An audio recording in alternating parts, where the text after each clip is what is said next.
What is happening, everybody? I hope your weekend is off to a great start, and if it isn't, we are about to make it a little bit better because here on Stokastic NBA Live Before Lock, Ryan and I are about to break down today's two-game NBA slate. We've got two good basketball games, much better than the one, which Ryan and I have been breaking down on some of our recent shows. We only had one game to talk about today. Two games. So as you guys come in, like the video, subscribe to the YouTube channel, and shout out to Prize Picks, who are sponsoring our show today. We're going to be talking about Prize Picks a little bit later. We're going to be walking through some of the best props that we've projected over at Stokastic.com. But even more important than all of that, Ryan, how are you doing? And are you looking forward to these basketball games today? Indeed. I'm especially looking forward to tonight's nightcap. Going back to LA, we get a nice high-paced game environment between the Warriors and Lakers. I was just historically looking back at semifinals matchups, and this is up there as one of the best in my basketball lifetime, which I consider post-2000. Is this going to be the last time that LeBron James and Steph Curry play each other in the playoffs? Or do you think we see another matchup between them in the future? I mean, certainly. I think LeBron's got quite a few years left in him, and I think there's a chance they can certainly face up against each other again next season and years to come.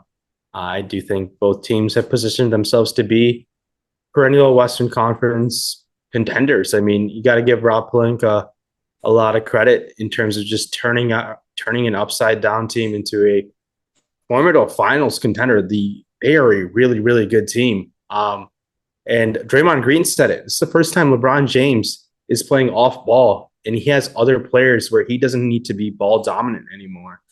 And LeBron off ball is something that the Warriors and the rest of the NBA doesn't really game plan for. It worked out in game one, and then game two, a little bit of a different story, which we'll break down later on. Yeah, and then the other big news of the day is that Jimmy Butler is going to be available to play. He was expected to play. He was officially listed as questionable, but I did anticipate he was going to play. I was really dreading the potential of him being ruled out because I'd set my lineups a little bit earlier in the day and didn't want to have to adjust anything. The good news, though, not going to have to because we got that word that Jimmy Butler is going to be playing today. And since it is the biggest news of the slate, I do want to start by talking about the home team in the first game of the day, and that is the Miami Heat at home against the New York Knicks. And starting with Jimmy Butler, my arch nemesis, a man who he's afraid of nothing but me. We've been scheduled to box multiple times, and he's pulled out of the fights every time on short notice. Doesn't respond to me on Twitter anymore.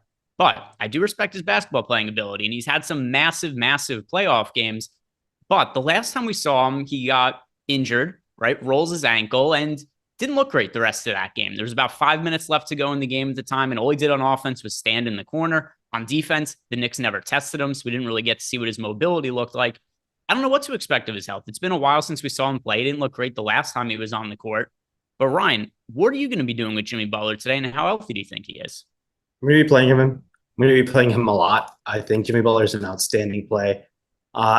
Everyone's a little bit banged up in these playoffs. I think the Miami Heat training staff came out and said they were pretty pleased with the turnaround in terms of swelling. The ankle injury looked a lot worse than it actually the diagnosis came out to be. So there was a lot of positive sentiment coming out of the Miami Heat training staff. It was one of those situations where I believe if Miami would have lost game one, I do think Jimmy Butler plays in some sort of limited fashion in game two. But with them stealing home court, I think, and also getting 5 nights off. Last time they played was Tuesday night. I think they're going to be chilling. I think Jimmy Butler got a lot of rest, got back to South Beach, and I think he's going to be just fine for some Saturday afternoon basketball down there. Here's what, because I'm really not sure. I don't have a strong lean on this. You seem to be a little bit more confident than me, which is fine. I just kind of want to align myself with the field on Jimmy Butler. Like, that's the way that I feel most comfortable. It's like, I don't want this guy to make or break my slate. Like, I don't want to go out there and Jimmy Butler's limping 3 minutes into the game. I have a bunch of them just be like, oh, look, these lineups are dead. And then vice versa. I don't want it to be a scenario where Jimmy Butler looks great and I took a stand that he wasn't going to be healthy and I don't have enough of them. So for me, I'm just going to kind of make or break my lineups elsewhere and align myself with the field on Jimmy Butler. That's often what I'll do in these kind of situations where I view something as being really high variance and something that I don't really know exactly what to make of either. I'll read you guys off the ownership right now for Jimmy Butler. We've got Butler projected for 31.5% ownership over on DraftKings. On FanDuel, projected for 33% ownership. So fairly similar ownership for Jimmy Butler across the two sites. That's what I'm going to be doing. I'm going to be about even with the field. Do you think there's an issue with my approach to that, Ryan, or does that make sense to you? No, I think that's a completely appropriate approach. I think there's nothing wrong with that. I think if that's what your gut is thinking, I think you should definitely roll with it. Sometimes your gut instinct certainly can pan out. I just think the opportunity cost of Jimmy Butler, and if I'm going to potentially get the feared ownership discount on a guy who can be the highest scoring player on the slate, I certainly want to go for that. So I think I'm willing to take that risk. It comes down to your risk tolerance here. So I certainly think Jimmy Butler aligns with my risk tolerance where I want to get above the field quite a bit. And I think he'll be one of my higher owned players in terms of spend up options tonight. It makes sense to me. If you guys feel really strong, like I just don't know what to expect from Jimmy Butler, but if any of you guys are watching and you're convinced that Jimmy Butler is going to be great today, go ahead and be overweight to him. If you're convinced that Jimmy Butler isn't going to be healthy, go ahead and be underweight to the field. I do definitely think that that's a reasonable way to approach it. Is just, what do you feel is going to be like with Jimmy Butler? To me, I'm not sure. I'm just going to level myself, go even with the field. Got a super chat right here from Jay the Guru. Jay wants to know for DK tiers, who are my favorite players in each tier? Yes, sir. So tier 1 for me, I like Anthony Davis above everybody else. LeBron James, my second favorite there. In tier 2, I'm going with Julius Randle, and then Bam Adebayo, my second favorite. In tier 3, Klay Thompson, my second favorite, Andrew Wiggins. Tier 4, D'Angelo Russell. My second favorite is Austin Reeves. Tier 5, my favorite play there is Jordan Poole. Second favorite, Kevin Love. And then tier 6, my favorite option is Dennis Schroeder. Second favorite option is Dante DiVincenzo. So thank you for the super chat there, Jay the Guru. Now let's look at the rest of the Heat roster, Ryan. And is there anybody that you were willing to maybe take a little bit more of a chance on the chance that Jimmy Butler isn't going to be totally healthy? Or just the way you're building your lineups, is that not even in your thought process? Yeah, in a 2-game slate, I think Jimmy Butler is going to soak up a ton of usage and just roll with it. I think in terms of other Heat players, we're not missing Jimmy Butler's usage like we did in game 2. I certainly think you should look to potentially firing up guys who are playing a ton of minutes. Gabe Vincent's shown the ability to play 40-plus minutes on back-to-back games. I do think the minutes are safe. I don't think the outlier efficiency from three-point shooting is sustainable. He's another option. Bam Adebayo has been awfully disappointing in terms of a fantasy perspective, but he's a center on this slate, and there aren't that many appealing ones. So outside of Anthony Davis, it's him and Bam, and then you got some spend down options from there on out. But he's another option you can go to. But everyone else on the Heat team, I don't really prefer many Heat players outside of Butler, just because I prefer that second game environment so much more. I just think the boom on the second game environment is so much more appealing compared to this game. For example, in terms of our boom bust rating, 3 of the highest boom percentage players come from the second game tonight. So, yeah, and a lot of that is going to have to do just the pace of play expected in these games. Total in the New York Miami game they're talking about right now, 209.5. The total in the late game, the West Coast game, 228.5. So, I mean, that's a massive difference. You're looking at 20 points as a difference in the spread between the total, I should say, between those two games. That is what's having us project a lot of players better in the later game. Now we've got a super chat here from Neil Orfield. Neil wants to know, and this is a question specifically for you, Ryan. I can't answer this one. He wants to know, because everybody knows for me the answer is Jimmy Butler. Ryan, if you could fight one player in the NBA, who would it be? In the NBA? Yes, any one player in the NBA who you're going to fight. Who are you throwing hands with? Let me think. This was a tough question. Who is the tiniest player in the NBA? Oh, I like you're going with your win percentage here. So you're not going with somebody you have beef with. You're like, how do I maximize my win odds? This is somebody, by the way, who's a plus EV better in DFS player. This is somebody who goes, how do I maximize my chances to win? Based on my quick research, I'll take my chances against Jordan McLaughlin. What are his dimensions? What's his height and weight? I think he's sub 6 feet. I think he's probably like 5'8" or 5'9". I think he's tiny. I know he's tiny. So do you care more about the height or the weight? I definitely care more about the height. I just think like them having the reach on you, it certainly could matter. Like, I have no chance against someone who's like 6'7" or 6'8". Are you kidding me? It's just gonna get. It just sounds like torture. Well, no, but I mean, like there is like a middle ground here where if somebody is 5'8" but weighs 200 pounds, you're gonna have a harder time with that guy than somebody who's 5'10" but weighs 160 or something like that.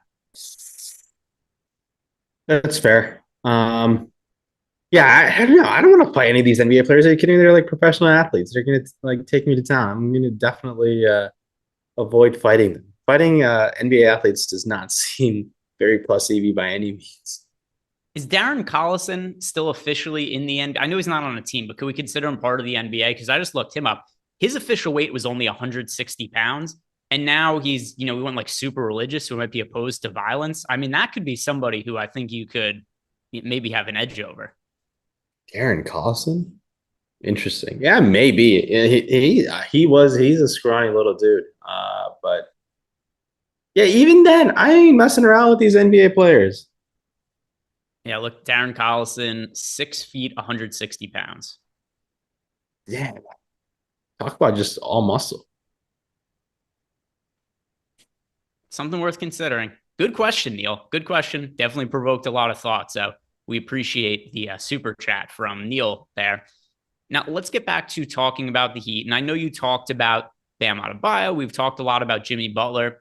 Are there any value plays you like getting to from Miami today?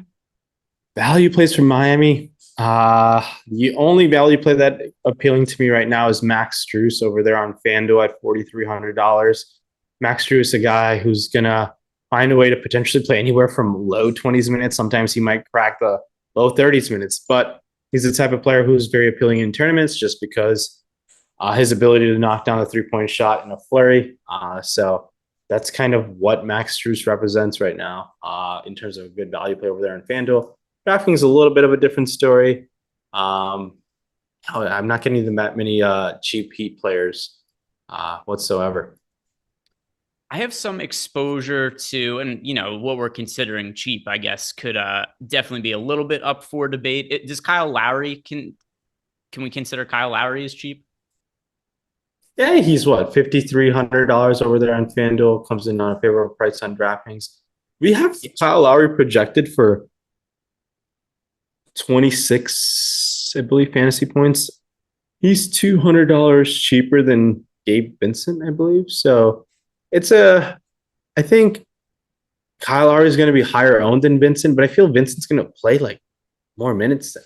I know Kyle Lowry had an outstanding game one, very vintage performance from him. I'm willing to take Vincent over Lowry today just because of like the ownership. And I just think he's going to find a way to play more minutes. Granted, Jimmy Butler being back doesn't really help anyone in terms of fantasy perspective. It's a really mucky situation in Miami in terms of the like usage and fantasy upside when Jimmy Butler's back in the picture. Yeah, there's a lot of variance to the Heat backcourt rotation. And the reason I bring up Kyle Lowry is currently projected for 49% ownership on FanDuel. DraftKings, we have him projected for 44% ownership. I'm actually going to refresh that just to see if we have a fresh run. But no, nothing's changed. Just looks like Kyle Lowry is going to be quite popular. So he is somebody, if he's working into your guys' builds, you're, hand building a lineup, maybe playing cash games. I think Kyle Lowry does make sense in those kind of formats because he's going to be really popular. And there aren't that many guys to like in kind of like that lower end of the mid-range pricing. Is there anything else you want to bring up about the Heat? If not, we'll move on to the Knicks side of the game. Anything else on the Heat? No, just keep an eye on the starting lineup. Do we have the starting lineup out yet for the Heat? We did not when I just checked, but let's see if that has since changed. Let's see. Starting lineup for the Heat. Not yet. The last news we got from the NBA front is just that Jimmy Butler will play. Yeah, keep an eye on that starting lineup. I know there's a slim chance where they might change it up compared to what it was for game one, but that's just me thinking about what happened in game two without Butler. Maybe we see a bit, maybe Caleb Martin stays in the starting lineup. Just keep an eye on that situation. Caleb Martin last time played 38 minutes, and we saw Kevin Love's minutes go down last game. So I do think there's a chance Martin might crack the starting lineup over Love. So that could change some things in terms of minutes projection and all things considered on a 2-game slate. That'd be pretty critical news. Yeah, and when we get that starting lineup, we'll definitely announce it, and we'll circle back to the Miami Heat. One interesting thought on my mind: we've already talked about the players that we most want to fight. Who is the one player you would absolutely not want to fight in the NBA? Who is the number one guy that you'd be just totally scared shitless to fight? Bottom of the list of who you want to face in hand-to-hand combat. James Johnson, are you kidding me? The guy's That's like, true. yeah, it's just like Professional kickboxing he might experience. be favored against every single player in the NBA in a straight fight by like, I don't know, minus 1,000.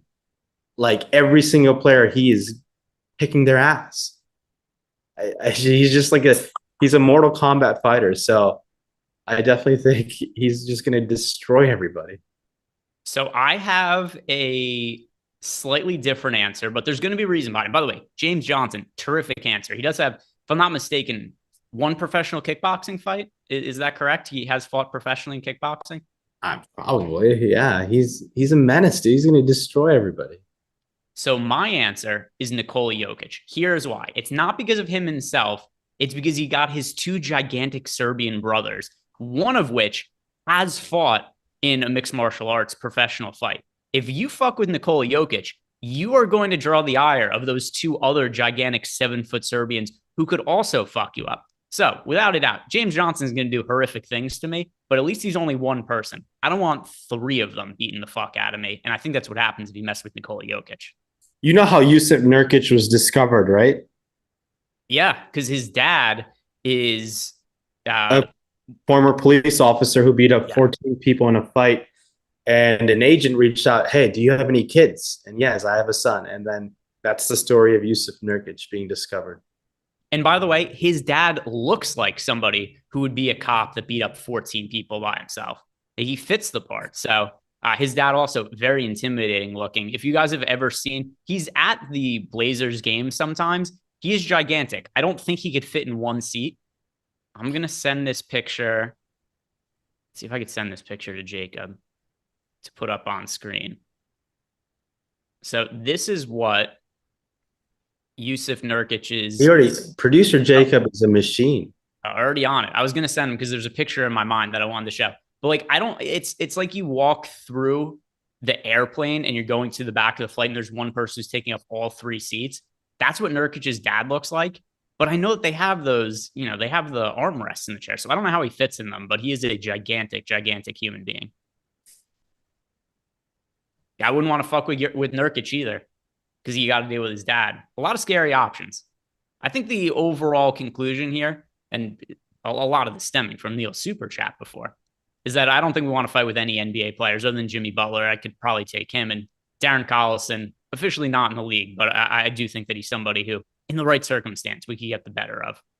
Now let's talk about the New York Knicks. And if you guys haven't done it yet, by the way, like the video, subscribe to the YouTube channel. The New York Knicks, I was surprised how healthy Julius Randle looked in the last game because he's been on and off the court throughout the playoffs. He's dealt with multiple ankle injuries.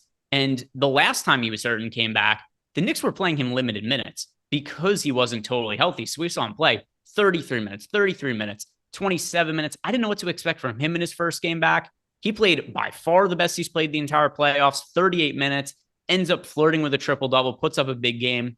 Are you going back to well with Julius Randle today?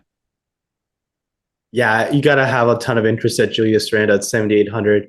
Tom Thibodeau is like pretty much said, fuck your injury. You're just going to ride him till he dies. Played 38 minutes coming back from an injury that looked pretty serious. And Randle played well in terms of they got the win. So you're going to love those minutes that he's going to play barring any foul trouble or a re-injury because I think that's certainly more likely based on what we've seen with him over the last couple of weeks. So Randle seems like an outstanding play. I like him in all formats. $8,600 on FanDuel, a little bit of a different story over there, but 7,800 makes a ton of sense over there on DraftKings. Certainly, in terms of if I was going to be forced to play one Nick, I think it's going to be Randle over there on DraftKings. Different story on FanDuel, but I think Randle looks like a pretty solid option tonight. Yeah, let me look through my lineups, and Randle Yeah, he's making, and so there are other Knicks players though that I'm also getting exposure to. One is just because of variance, and he's somebody who I generally have been playing in some of these small playoff slates when he's been low owned, and that's Mitchell Robinson. There's so Yeah. much upside in Mitchell Robinson, extremely wide range of outcomes. Like last game, he gets into foul trouble. I think he picked up 2 fouls 2 minutes into the game, went to the bench. He was one of my most, for me, like relative to the field, he's one of the players I was the most overweight to. So it wasn't really a great scenario for me when he got into foul trouble, but I didn't regret it because I know what the upside is like for Mitchell Robinson when he's on the court, when he gets those extended minutes. He's very hard to nail down a minutes projection for because it's so many things impact it. Does he get into foul trouble? Is he playing well? How well is Isaiah Hartenstein playing off the bench? But just if we're talking about upside, look at 3 games ago, where that was a game that Julius Randle was playing. Mitchell Robinson puts up 13 points, 18 rebounds, 2 steals, and 3 blocks in the closeout game against Cleveland there. And we've seen that kind of ceiling for Mitchell Robinson.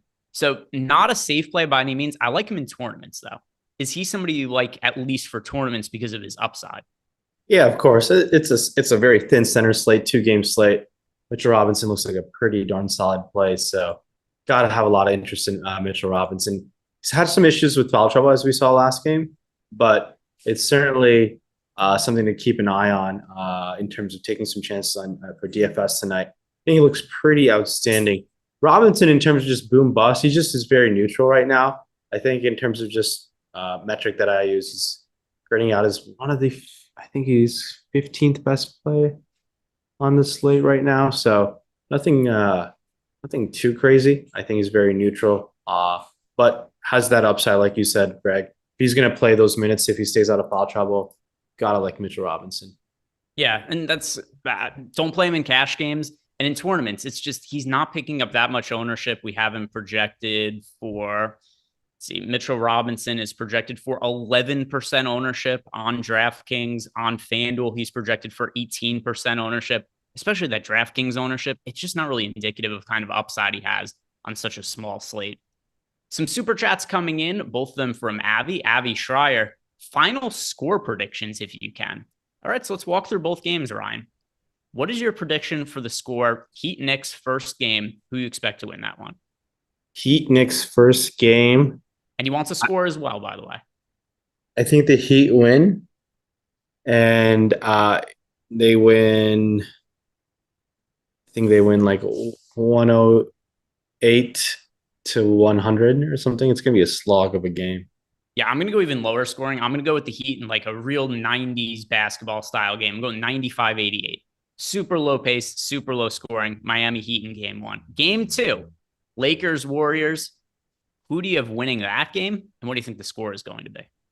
Oh, this is going to be a scorching, high scoring game. Give me the Lakers are favored in this game. They're by 3 points. I do think it goes over, and it's going to be like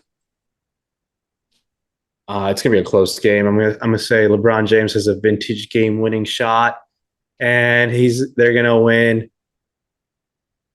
117-116. All right. I am going to go Lakers 120 to 112. I think the Lakers win with a little bit of a cushion, not anything massive. But based on what I've seen so far, I do think the Lakers are the better team, especially if the Warriors are going to, number one, insist on playing Jordan Poole. And then also, we don't really know what the health of Kevon Looney is right now. That'll be another talking point for us when we get to the later game, but he came off the bench. He played limited minutes last game. We'll see how he ends up looking today. So, Avi, those are our score predictions. And then Avi also wants to know who are the top 3 players on FanDuel for $4,300 or less. So if you could only pick 3 players on FanDuel for $4,300 or less, who would we be going with there? Max Strus is 4,300. Isaiah Hartenstein is 4,200. Dante DiVincenzo played some blowout run. He played more minutes. He played like high teens in terms of like regular rotation run, I felt like. He's 3,900. Gary Payton, I think, was removed from the rotation. If that game stays close, I don't think you should be targeting him.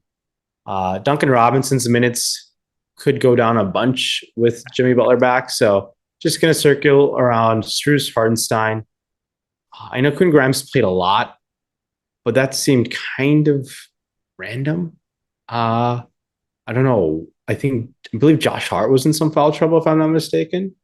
But I'm just going to trust Strus and Hartenstein. I prefer Strus to Hartenstein though.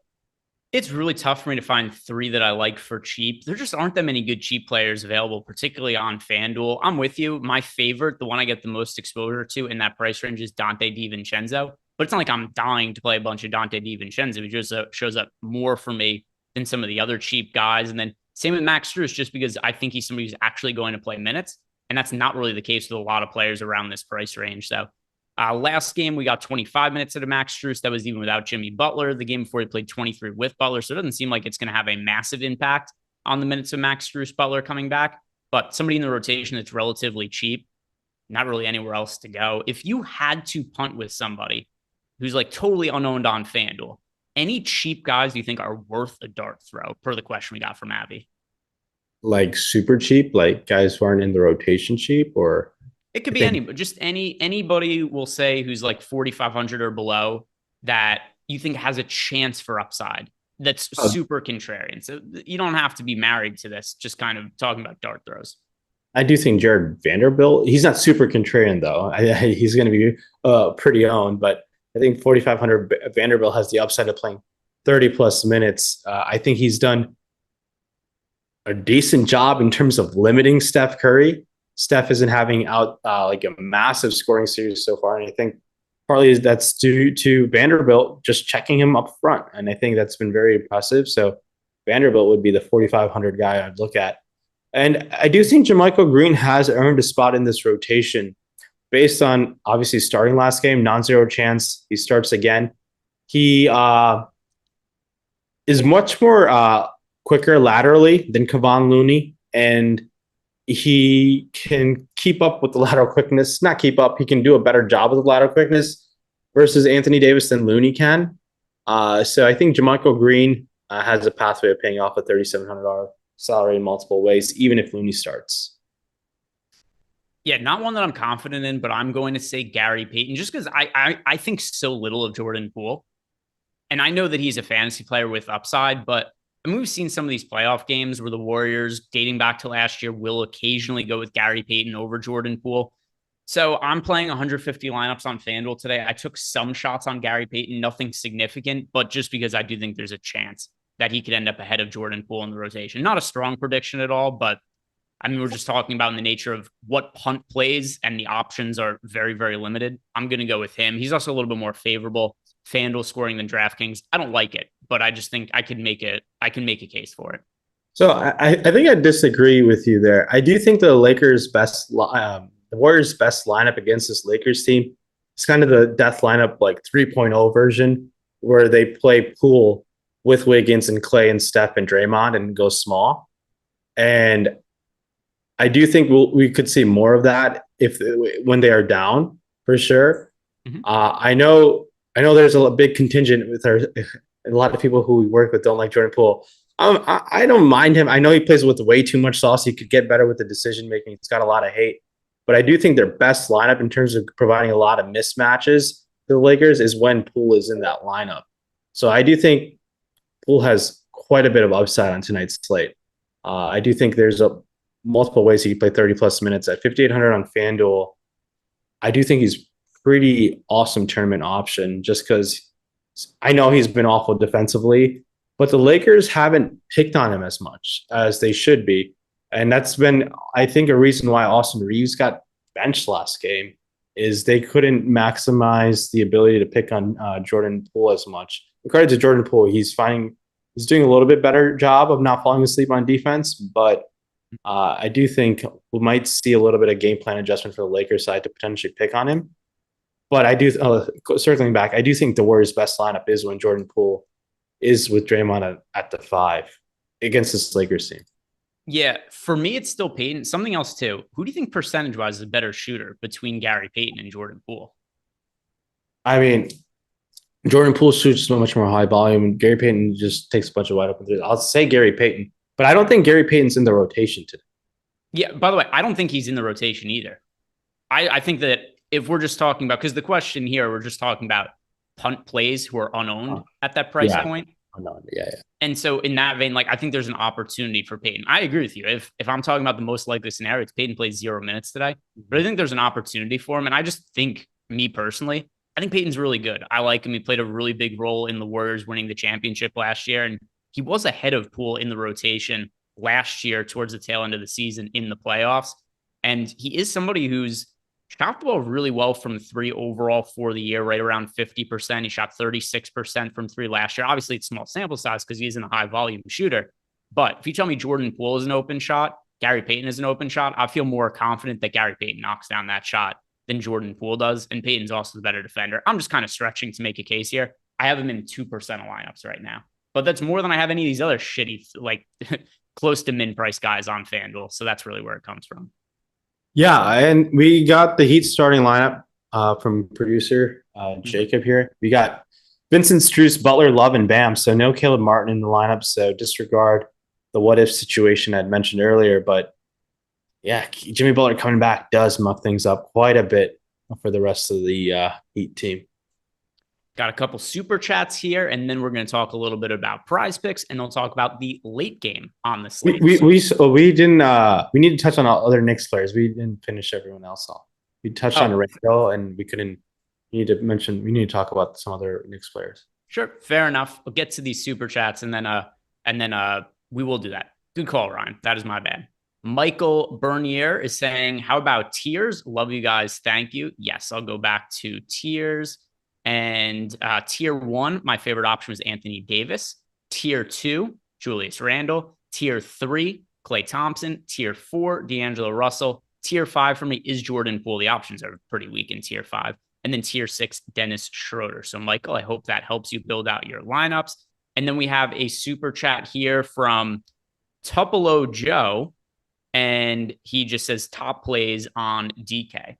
So, yeah, I could tell you who my most rostered players are on DraftKings, and I'm paying up for Anthony Davis the most. I think that there's going to be a little bit of just negative public sentiment against Anthony Davis because he was so popular last game and sucked so hard, and he was so good in the first game and was a little bit underowned. And now I just think it's going to flip, and Anthony Davis is my favorite pay up option overall on the slate, so I like getting to him. On the cheap side, it's kind of hard to find value on DraftKings, and that's why I'm leaning a little bit more towards Dante DiVincenzo in lineups. He's close to min price, only 3,400 on DK, so he stands out. And then another one too, Draymond Green is going to be popular on DraftKings, but I think it's warranted, especially if Looney comes off the bench, because we've seen Draymond Green plays really, really well from a fantasy perspective when he's the starting center. I don't know what the Warriors starting lineup is going to be today. If it is Draymond at the center spot, I think that he should have a really big game. Anything else you would add to that as far as your favorite overall plays on DK, Ryan? No, I think that was an excellent breakdown. I think getting above the field on majority of the guys on the late night game makes a ton of sense. So just because I think the game environment, so many different ways for people to get fantasy points. So I think you did a great breakdown there. I have no real disagreements. All right, so now let's talk about the rest of the Knicks. And I went over before, I said that my favorite tournament play on the Knicks is Mitchell Robinson. I think that he has an upside that isn't being realized by the field. Julius Randle, I think, is the safest play overall from the Knicks. Who else are you eyeing from the Knicks tonight? So one thing that does concern me with this Knicks team is they spent a Friday night in Miami, and Friday nights in Miami are quite the thing. And in this, they're a lot of some of these Knicks players' first playoff run. They had one a couple years ago, but I'll tell you one thing. I've been in Miami. I've seen Julius Randle party in Miami, and I've never seen anyone buy a bottle like he did. He bought a $30,000 gold Ace of Spades bottle. This is like in the 2018 NBA free agency. He signed a deal with the Pelicans, and he spent 30 grand on this bottle, and he just let it sit there and say, I just bought this bottle. But this goes to the fact, I have a feeling they all went out last night. They went to live, and they probably went to 11. And now you're going to play a game at 2:30, and they're just going to come out flat. I'm a little concerned about this Knicks team today. Do you have you ever looked up, probably my favorite thing that's ever happened in the NBA? I looked this up way back once when the player with the biggest splits for any individual day J.R. Smith for his career is so much worse on Sunday afternoon games than any other game for his career. Now, J.R. Smith, retired, not in the league anymore. I did look up his splits once, and just across the board, his efficiency is down. His turnover rate is way higher on Sundays. So we're talking about all-time legendary party type players that may struggle with the hangover from time to time. J.R. Smith seemed to be somebody fit into that category. Are there any other Knicks that you really do like that we have not talked about yet? One thing I wanted to hear about. What is up with Emmanuel Quickley's minutes? He went from 27 to 9 minutes last game. Yeah, I know Randall came back into the picture, but maybe he's just not gonna get much playoff run here. We saw a lot of minutes go to Grimes, so I don't know what that's gonna look like. But I think Robinson has a ton of upside. He might be my second favorite Nick to look at. You can maybe play them both just because it's a 2-game slate, but do keep in mind that Robinson and Hartenstein are rarely sharing the court together. Not really at all. I don't think they have this series. I have to think about it in game one if they shared any minutes together, but I don't think they have. So it might be Robinson, the second favorite Nick, behind Randall, just the way things are ironing out right now. And we got to keep in mind Jalen Brunson just has an upside of playing 40-plus minutes, shooting the ball 25 times. That's just an upside that you should be targeting on the showdown slate and the 2-game slate today. He's kind of priced in a weird island spot where I do think he's going to come in a little bit at a shockingly low ownership today. Yeah, so I think the main thing with Quickley is in the regular season, we saw a lot of those big games from Quickley, other than Brunson being out and other players being in and out. It was not uncommon in the regular season for Quickley to close games over RJ Barrett. Barrett just played well in the playoffs, and I think that's led to Quickley losing out on playing time. Yeah. And also, I forgot, there's an F1 race in Miami. It's by far the biggest home court advantage that Miami Heat probably ever have. There's probably going to be so many parties there, man. I do think the Miami nightlife is a real home court advantage. We saw it with James Harden in the 2011 finals against the Heat, or was that that was the 2012 finals against the Heat. The 11 finals was against the Mavs, but yeah, I'm a sucker for narratives, and I just think based on what I've seen firsthand with Julius Randle and what I've seen with other guys, I just think the Miami nightlife is going to catch up to them, and this Knicks team is going to come out quite flat. Yeah, the all-time James Harden, of course, if any of you guys have ever looked it up, the Reddit research that one man did where he found that James Harden, his overall production was correlated with the top-ranked strip clubs on Yelp, where if you go to the cities with the top-ranked strip clubs, there was a correlation between that and how James Harden produces in basketball games. All-time research that somebody did that. I highly suggest looking it up, but not enough time to get into that right now. And I want to talk about Prize Picks because they're sponsoring our show today. If you guys have not signed up at Prize Picks yet, you should do it using our link, because not only going to get up to a $100 bonus on your first deposit, also you are going to get 1 free month of Stokastic Plus Platinum when you sign up using our link. And our tools have helped a bunch of people make money, especially lately. Somebody last night was watching the show. We were reading off some of our favorite pick'em plays, and Jeffrey Rifkin had tweeted at us this morning, "Thank you for all your help. Hit last night on Prize Picks," and he sent us, it was a 6-leg flex parlay. So he ended up hitting pretty big, and that was off data that we had given him on the show using the tools we have over at Stokastic.com. And we're about to look at those to find some of the best Prize Picks plays of the day. And if you guys want to check out these, you could get access for less than $5 when you sign up for the first time using the link that we have below. Ryan, looking overall at the slate, our number one projected Prize Picks play, over 4 assists for Austin Reeves. We have him projected for 5.3. Reeves has been averaging right around 4.5 assists per game in the playoffs. This is an up-paced game against the Warriors. I like over 4 assists for Austin Reeves. Anything else that stands out to you in our Prize Picks projections? Yeah, I think taking a look at the Bam Adebayo over on points at 17. We have him projected for flat out 20 points in this game. I definitely think that's something worth taking some chances on with Bam. Over on the 17 points with Bam Adebayo, I think is well worth adding to your Prize Picks card today. So there's a couple of them that we like. We got Bam over 17 points, Austin Reeves over 4 assists. If you guys want even more projections for Prize Picks, and by the way, not just for NBA, we've got MLB projections, we've got NHL projections for pick'em sites. go check out the tool. We've got the link below in the description box. And when you're signing up for the first time, like I said, get access to all this for less than $5. Now, let's talk about the late game on the slate and starting with the Golden State Warriors, because I want to know what you're expecting from the Warriors starting lineup and Kevon Looney. Because the other day, he comes off the bench. He was dealing with a sickness. He plays limited minutes. What are you going to do with him today? Because I think he's the biggest wild card in the late game. I don't think I'm going to be playing him because I do think towards the end of game one, the Warriors figure things out going small. And JaMychal Green played well enough where I do think Kevon Looney's minutes don't need to be as high as they need to. So I do think the floor for Kevon Looney has drastically gone down, like we saw later in the Sacramento series, let alone game one in the Lakers series. I just don't think Kevon Looney is necessarily needed for the Warriors to win. Now, certainly that's my take, my opinion. I could certainly be wrong, but that's how I look at it and how Steve Kerr should be attacking this Lakers team is by going small, by playing Draymond at the 5, and just spreading this team out and letting the guys shoot from outside and make the Lakers switch constantly.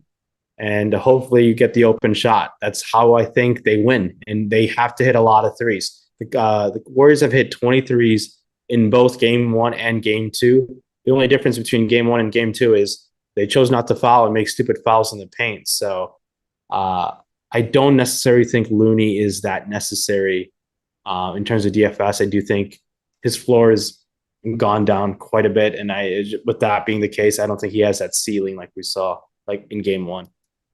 Yeah, they played, and it's kind of unfortunate for Looney because he goes from playing the best basketball probably of his career to open up the playoffs to he gets sick, and the Warriors had so much success without him on the court. I don't know how they get away from that, right? Like, I don't know how they go and look at what happened last game and say, like, let's go big with the Looney Draymond lineups again. It sucks for somebody playing that well and then lose out on minutes because they got sick, but I kind of think that's probably the right move for the Warriors. So I'm with you. I'm not going to be playing very much of Kevon Looney, and we got some questions in our Discord chat as well. So we'll address those and we'll talk about the rest of the Warriors here. But DraftKings wants to know, who is the best single entry captain on DK for the first game?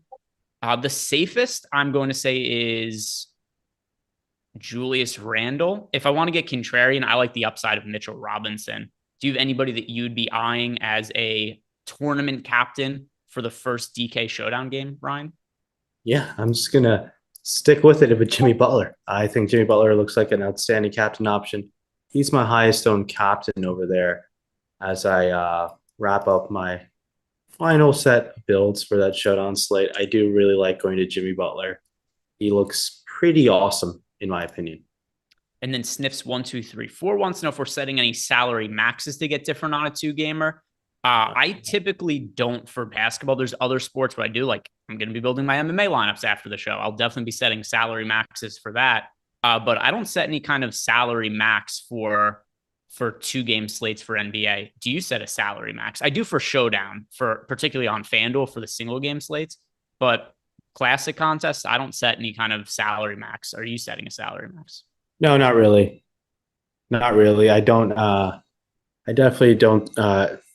I haven't studied that enough. I do think that's something that people sometimes do just to get unique, but I just kind of let like the math and metrics take care of that in its own right.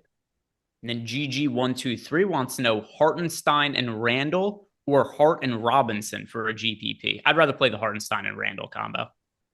Yeah, Hartenstein and Randall. And the other one was Hart and Robinson? Yes. Hart and Robinson could combine to play 70 minutes. Well, yeah, actually, I might pivot there. I will go with the Hart and Robinson side because I think they play more minutes and it's lower owned. And then the Black Mamba 81 wants to know on DK, can you play both AD and LeBron, or do you prioritize one of them? You could play both of them together, but I am prioritizing Anthony Davis. Yeah, you can certainly play both of them together. There's nothing wrong with that. And then the real AD wants to know, is Kyle Lowry a pretender or a badonkadonk king tonight? Why not both? There's never going to be a game where Kyle Lowry shows up with a small ass. Do you see Jack? Do you know who Jack Harlow is? Yep. And I know exactly what you're about to say. When Kyle Lowry dove into the stands, landed on Jack Harlow's lap, and he tweeted that the rumors are true. It's soft as a pillow. Yeah, Jack Harlow did say that. So, uh, Kyle Lowry's carrying that wagon. Best believe that. Damn right he is. And then we got a super chat here from James Magruder, Lowry or Poole, and then Strus or DiVincenzo. I prefer Lowry to Poole, and I prefer Strus to DiVincenzo. How about you, Ryan? Lowry or Poole, and then Strus or DiVincenzo? Oh, Lowry and Poole.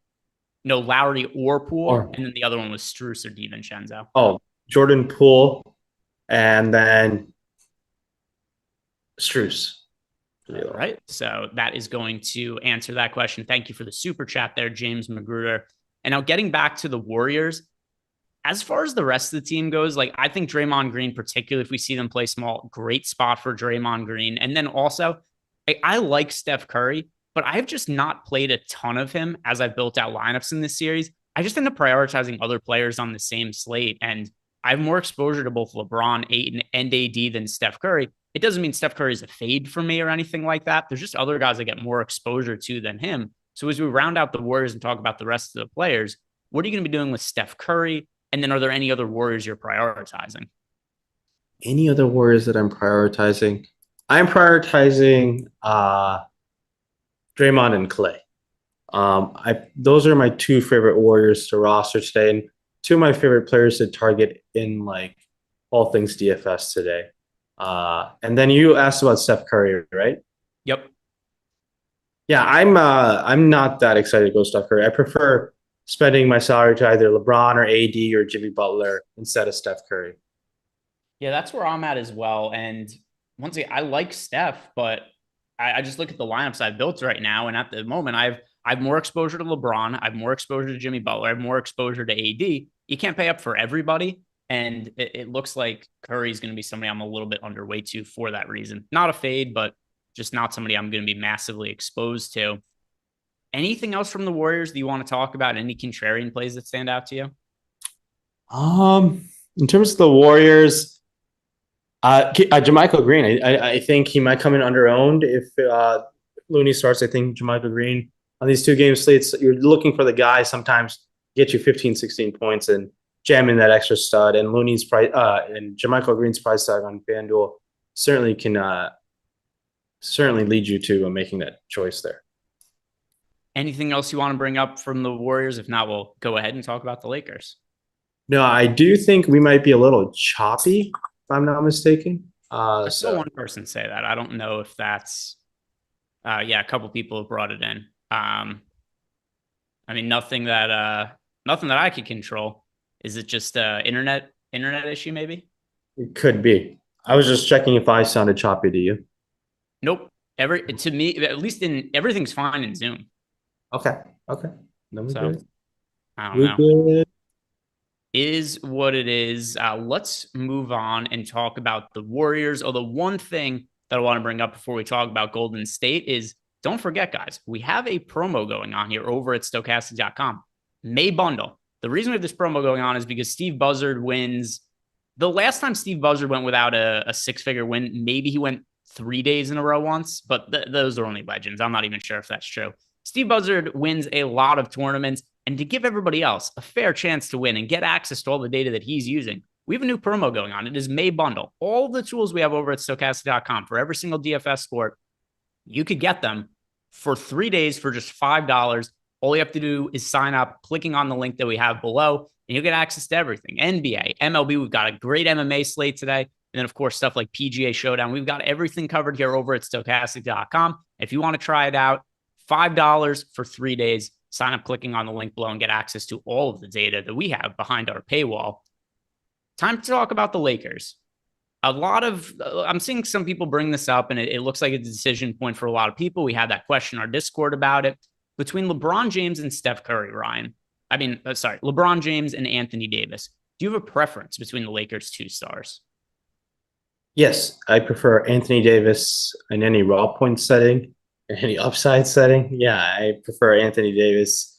If you can get to either one of them, Anthony Davis by a significant margin. I have no issues playing both. I think both certainly can put up 50 plus, and Davis could certainly put up 60, 70 plus in this matchup. I think not Tim Legler. Jay Williams had one of the most iconic quotes I've seen about Anthony Davis. I think last night he said, "Anthony Davis sometimes plays like the best player in the league, but his floor is like JaVale McGee," and just been really remarkable of how like he was in game one, and then game two.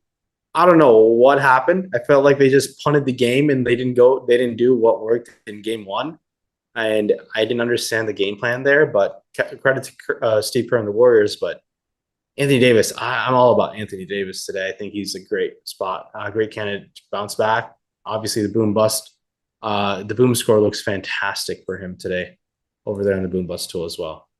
He's my most rostered pay up option on the slate. And I am also, maybe I'm a little bit too optimistic about this, but I think that Anthony Davis could end up being a little bit lower owned than he's projected just because of a public bias and some of the recency there. Because Anthony Davis, talked about this at the top of the show, was so good in the first game of the series and then ends up being super popular in game two, doesn't play well. And I tend to think people are going to jump off him, especially because that's just generally how people view Anthony Davis. He's a bunch of good games in a row. Everybody wants to roster him. Goes to the locker room early with some sort of ankle ailment or whatever it might be. He has to shit himself, whatever it is. Anything negative happens with Anthony Davis and nobody wants to play him anymore. That's generally what the sentiment is. I think this is going to be a bounce back game for Anthony Davis. He's my favorite pay up option on the slate. Is AD your favorite pay up option or is that still Jimmy Butler? It's like 1A and 1B with those guys. I think I prefer Anthony Davis still, but it's 1A and 1B for those cats over there. Yeah, I think that makes a lot of sense. With Anthony Davis, targeting Anthony Davis, I mean, my guess is they bounce back. He bounces back and doesn't play as poorly as he did in game two. And then with that in mind, what are you going to be doing with LeBron James? Is he somebody you're playing a good amount of, or is he somebody who you're way higher on Jimmy Butler and Anthony Davis? No. I still like going to LeBron James. I think he's in the next tier. I think LeBron is in that next tier. I like AD, Butler, and then LeBron in terms of my preference of paying up. But I think LeBron looks outstanding. Triple double upside for him. I know he's not being putting that much offensive assertion, but in the first two quarters he was very active offensively. So something to keep an eye on as the series progresses and how LeBron chooses to operate offensively instead of playing a bunch of off ball. I certainly think LeBron should be shooting better from three than he is. He's been pretty awful in these playoffs. I do think that will improve. So there's a lot of improvement for LeBron in terms of a fantasy perspective that we can see as the series goes on. I've got a question here from King Yusuf, and I do think it's interesting. It's going back to the Warriors game, and he says, Moses Moody got significant play last game, even before it became a blowout, but the ownership on him isn't reflecting on that. What do we think about him as a large field tournament play? I think he loses out on a lot of his playing time today. I know he played big minutes last game, and like you said, he was a bigger part of the rotation prior to the blowout, but part of that too was the Warriors being forced to play smaller lineups because Kevon Looney was sick. And even though I don't think Looney goes back to playing like 32, 33 minutes, I do think that Looney takes some of Moody's playing time away, as we do see the Warriors still play some bigger lineups at times. But is Moody somebody that you're getting to? Moody is someone I am not getting to. I do think he's going to be overowned, and I think his floor is like 0 fantasy points. And we saw the ceiling game from him. So usually when that happens with a high volatile guy, I'm usually looking to zag away from that potential overowned player, potentially, which I think Moody will be today. And we've got a super chat here from Corey Bomber. I'm with you, by the way. I'm not playing Moses Moody. Corey Bomber says Steph and Rui were Brunson and Reeves on DK. Steph and Rui or Brunson and Reeves. Yeah, like I said, Steph is my least favorite pay up option on the slate, and not as a knock against Steph. It's just there's a lot of other studs I like, and then Rui's been really unreliable in the playoffs. Austin Reeves, I think Austin Reeves, there's a chance he's banged up, and that's not really public information. I think that might have been one of the reasons he played poorly last game. I don't know if you took notice of this. He was wearing a leg sleeve last game, and I think that maybe his knee wasn't 100%. So we'll see how he feels today. But either way, Brunson and Reeves, that is going to be my preferred combination here. And we haven't talked about Austin Reeves, but I do think this is a pretty good chance for a bounce back spot for him. He struggled last game, but like I said, I think a lot of it was because he wasn't feeling 100%. It wasn't something like the Kevon Looney situation where they took him out of the starting lineup, but I'm expecting to see a better version of Austin Reeves today. Is he a mid-range option you like getting to? I don't really. I'd rather, as crazy as it sounds, I know I'd rather play Jordan Poole than Austin Reeves. I do think we've seen the best of Austin Reeves offensively and fantasy wise. For the best way for Lakers to win, it shouldn't be Austin Reeves leading the offensive load. It should be Anthony Davis. That is their best mismatch. It's not Reeves by any stretch. So, no, I'm not getting too much of Austin Reeves. He's one of my lower owned players on this slate. And then a question in Discord from the real AD. It's a 2v2. He wants to know Gabe Vincent and Max Strus or Gabe Vincent and Kevin Love. So really a 1v1 because Gabe Vincent's in both sides. Strus or Love. I prefer Strus to Kevin Love today. Do you have a preference between the two? I prefer Strus as well, but it's very close. Yeah, neither of them are priorities for me today. Like they're in my player pool, but as lower owned options. Now, Correct. Rounding out the rest of the Lakers, we've talked about AD, we've talked about LeBron, talked about Austin Reeves. Are there any other priorities for you from Los Angeles? Any other priorities from LA?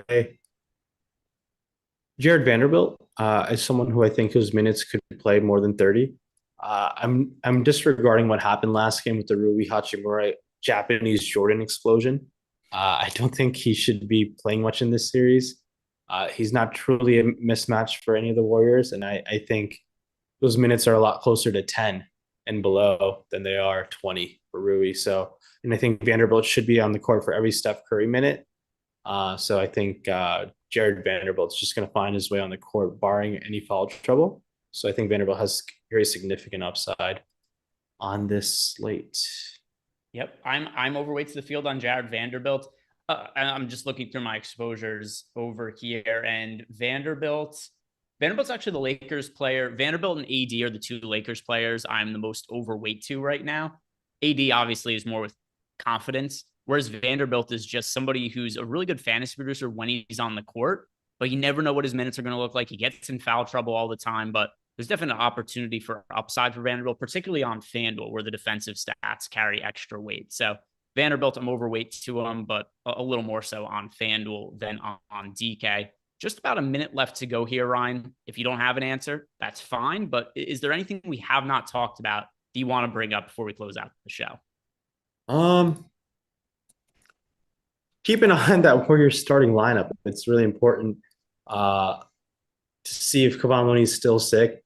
That will just elevate JaMychal Green even more. I think those minutes could be easily split like they were last game. And maybe we get more Draymond at the 5, and that's going to boost Draymond. So that Looney situation is really critical on this slate and how that ends up transpiring. So definitely keep an eye on that.